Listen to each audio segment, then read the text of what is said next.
कराची और लाहौर के माबैन किरायों पर खसूसी रियायत दी जाएगी। तर्जुमान के मुताबिक 20 किलो सामान ले जाने की रियायत के साथ एक तरफा सिर्फ किराया 7,500 रुपये होगा।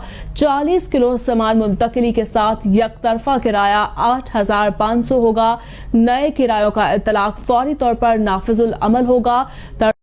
तर्जुमान PIA के मुताबिक मौसम बहार में लोग सफ़र करना और सयाहत करना पसंद करते हैं। अंदरून मुल्क सयाहत और जश्न बहार के लिए खसूसी किराए मुतारिफ करवाए गए हैं।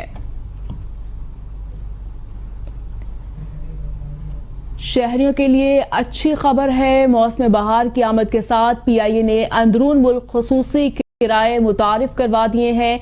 कराची और इस्लामाबाद और कराची और लाहौर के मबैन किरायों पर खसूसी रियायत दी जाएगी। 20 किलो सामान ले जाने की रियायत के साथ एक तरफा सिर्फ किराया 7,500 रुपये होगा।